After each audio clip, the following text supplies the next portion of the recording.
What's up, y'all? It's your girl, Dr. Nina, and one thing I can tell you through my 100-pound weight loss, I learned that weight loss plateaus ain't no punk, baby. Y'all, though I lost over 100 pounds in what seemed to be a short amount of time, 10 to 12 months, I still had about 10 of them mugs, 10 plateaus.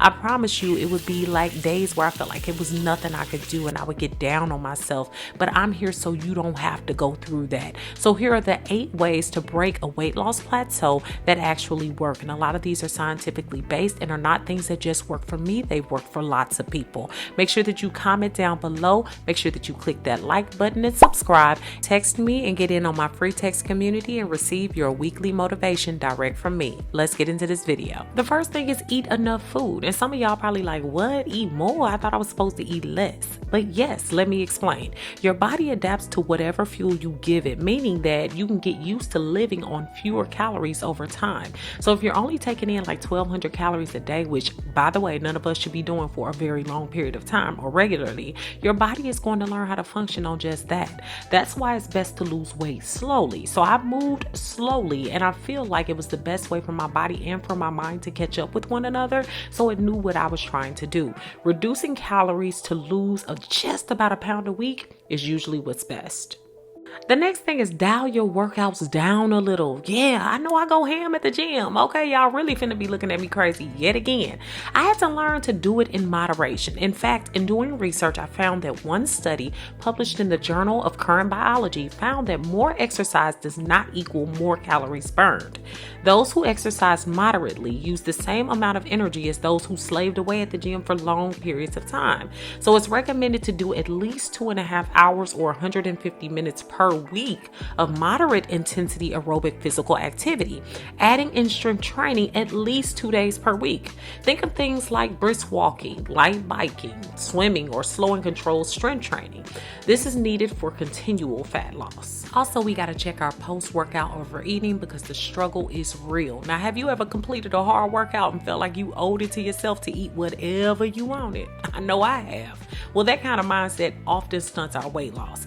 Most times our reward usually exceeds or far exceeds the calories that we've worked off. So if you eat a 500 calorie treat several times a week, that can equal an extra day's worth of calories in each week. So 6,000 calories per month. Instead of having a big old you earned it treat, I try to simply have a smaller treat that I love, like dark chocolate, a little shake, or something small and sweet overall. Know that exercising to burn off food might be an unhealthy mental approach to weight loss as well, because it can harm you all the way to the end.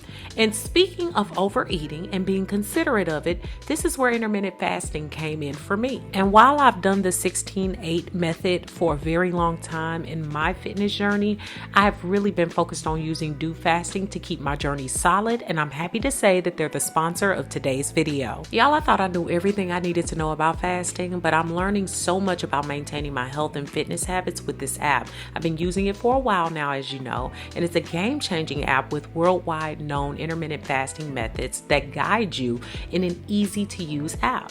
There's even a quiz that you can take to help personalize a plan for you, and it's like a personal assistant with the easiest ways to start and practice intermittent fasting. It contains daily motivation and guidance, which I love, and even articles and tips to help me stay on track. It's also created by professional nutritionists, so you know that's a big plus. It includes different dietary needs such as ketogenic, vegan, gluten-free, and more, so there's something for everyone.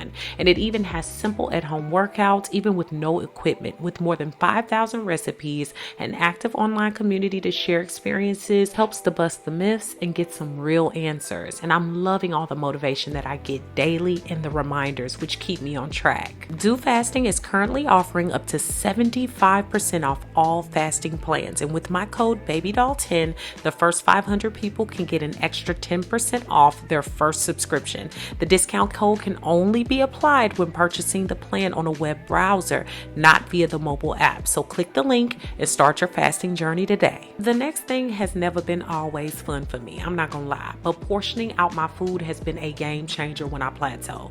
We all think we can eyeball how much food we're about to have, but we gotta watch it.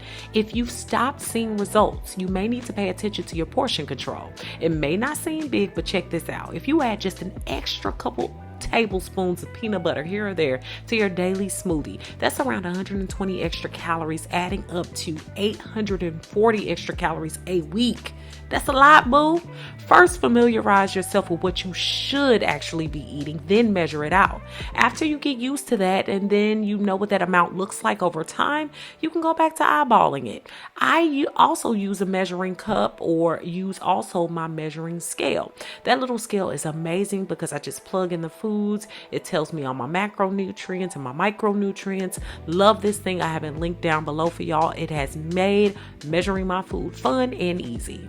This next one was kind of sort of a big shocker for me, but know that not all healthy foods are good for you. Some of them are just healthy-ish, okay? Especially like the little sneaky ones. Look, y'all, the honey, the nuts, the butters, the nut butters, granola trail mix, full fat milk, yogurt, and cheeses.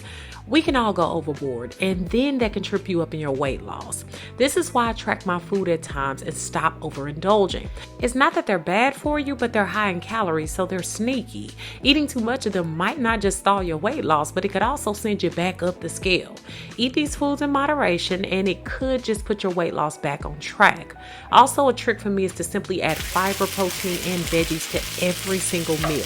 Most of this food you don't have to question when it comes to your health. These are all foods that keep you feeling fuller longer and make it more difficult to overeat. Add probiotics to balance out the gut and the microbiome as well. In turn, this could help to feed your beneficial gut bacteria, help balance hormones, and assist with your workout recovery. And all of these things can keep you on track for your weight loss and get you off that plateau train. The next thing is that I had to learn to move more outside of the gym. Look, I will admit I'm lazy as heck when I leave the gym. After I leave the gym, it's over. What I had to learn to start doing though is when I hit a plateau, I had to find a way to move more outside the gym time to confuse my body. Sometimes our body gets used to doing the same thing, so it won't drop weight like it did before. So I had to add in a quick 10 to 20 minutes of exercise daily, like a home DVD, a walk, or active stretching to get my body moving and switching things up. Now this was just a little bit extra in addition to my normal workout, and this really did kick things back into gear, so I was able to burn more fat and lose more weight. Now last but certainly not least, when I added HIIT or high intensity interval training to my workouts, I totally kicked my body in gear and got out of that plateau mode. People always tell me how much they work out and are confused about why they're not losing weight or why they're gaining weight.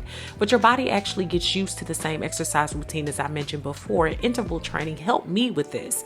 Add something new and unfamiliar like sprints to the middle of your run or jumping jacks. It causes your body to work harder and burn more calories. And if you have low mobility, try something like the arm cycler or the traditional cycler to get your heart rate up. Keep in mind that those that did HIIT lost more body fat than those that just did cardio. It changed my life and it gave me more of a burn in a short period of time, and I still highly engage in doing HIIT training to this day. Y'all, I hope this video has been beneficial for you and you've learned a bit about how you can get your weight loss back on track after a plateau. You can do it. If I can do it, we all can do it. Make sure that you comment, share this video with someone who can use it, and subscribe. Thanks so much for watching, y'all. Beautiful brown baby doll. Peace. Check the links in the description for my free new Dr. Nina's Mentorship Facebook group, which is a group of like-minded individuals looking to progress, grow, and support one another along the way. The Now That's Life podcast is about to go into season 2, so I suggest you go ahead and subscribe to the podcast on all your major podcasting platforms. All descriptions and links for that and my free supernatural video course are found below. Thanks so much for all the love and support over on my new website. If you haven't already, go ahead and check it out and join me for new ways to interact with me, giveaways and prizes, weekly emails, as well as my free 8-day supernatural video course, which is free when you sign up.